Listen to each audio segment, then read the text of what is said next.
So look, folks, look at that. Look at that. That is a blue sky. I'm telling you, for the past 2 weeks, ever since Brett Kavanaugh was confirmed as a Supreme Court justice, the chemtrails disappeared from Tampa Bay anyway. I can't speak to the rest of the world. And I also can't say that whether or not they're going to return next week. But I've been looking and watching and videotaping chemtrails for months. Every single day there were chemtrails, without fail, every single day. Sometimes I'd wake up in the morning and they would already be crazy mad all over the place. Sometimes they would start at 10 o'clock in the morning. Sometimes they would start at 2 o'clock in the afternoon.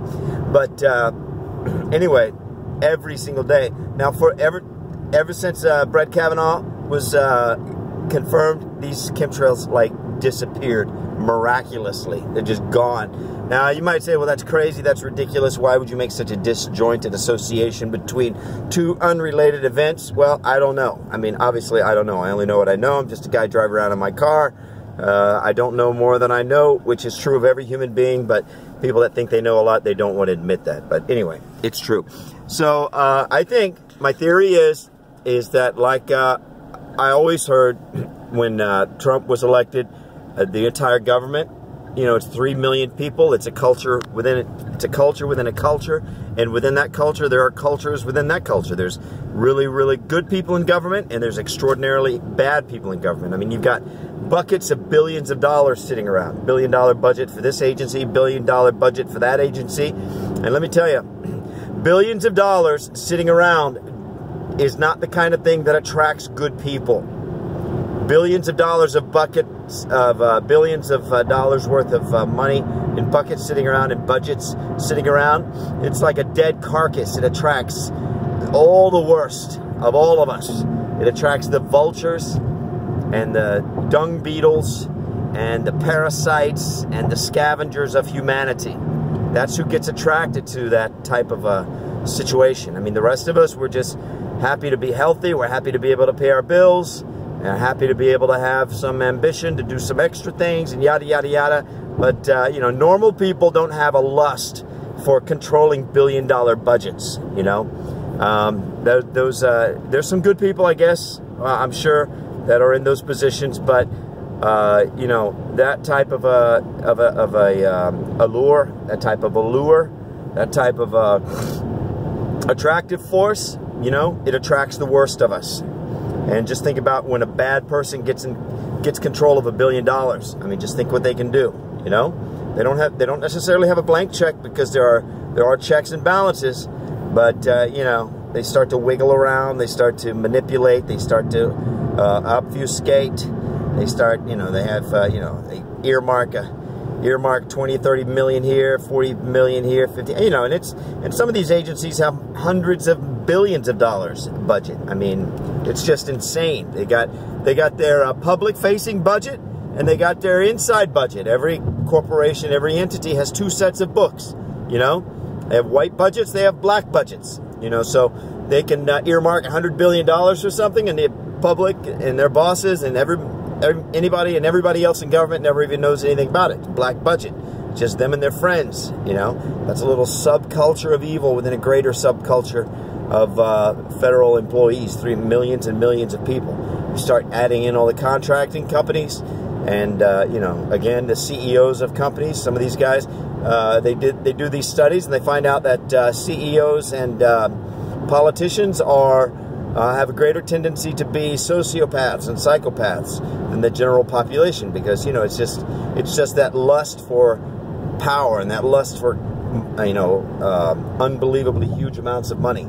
You know, they go for it and they fight for it, and, you know, the rest of us, we don't have a concept of that. It never crosses our mind to fight for control of you know, 400, 500, 800 million, 1.2 billion, $8.7 billion budget, or you know, $100 billion corporation, or, you know, it doesn't cross our mind. You know, negotiating with the government for a $300 million contract. I mean, that just doesn't cross our mind.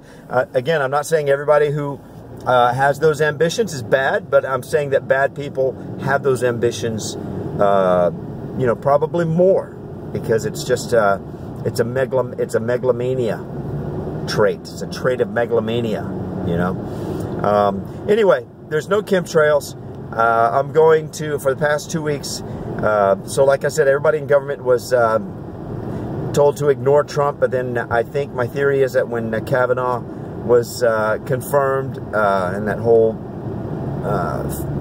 farcical circus with that crazy CIA college professor. She's a recruiter for the CIA for Stanford University.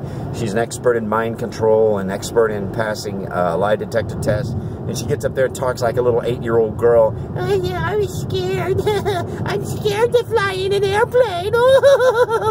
You know, and then you find out she's been to the French Polynesia, she's been to Guinea, she's been to New Zealand, she's been all over the world in airplanes. And she's up there in front of the entire world. I was scared to fly in an airplane. You know, I mean, it was just a farcical circus. And that was the best the New World Order. That was the best the Democratic Party.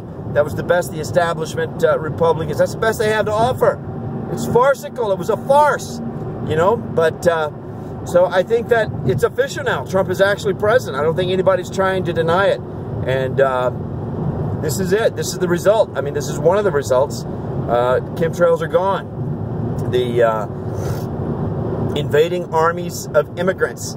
You know, when 1 million people show up on your border waving the flags of the countries that they left. That is not immigration. That is invasion. You know? And they come here and they have no plans of assimilating. They plan on coming here and sending every penny they have to spare back to their home countries. That is not immigration. That is invasion. So when invading armies of immigrants show up on your border, they get turned back and sent back home. That's also another effect of Trump being elected president. You know? And so that's it. No chemtrails. This is pretty amazing. I have to say, it's pretty amazing to see it with my own eyes. And I'll also post a video because I have at least one friend who's a skeptic who's like, oh, those are just check the vape. Just check the moisture in the air. It's just moisture. That's why those airplanes have those giant plumes of vapor coming out of the back of them, and the vapor plumes are as big as the airplanes themselves, and they stay up there for 24 hours. It's just moisture. No, it's not moisture. It's not moisture, folks. That's not what moisture does. But this lady will describe it in very authoritative terms, because obviously I'm not authoritative. But God bless everybody. Have a great day. Bye. It's just moisture.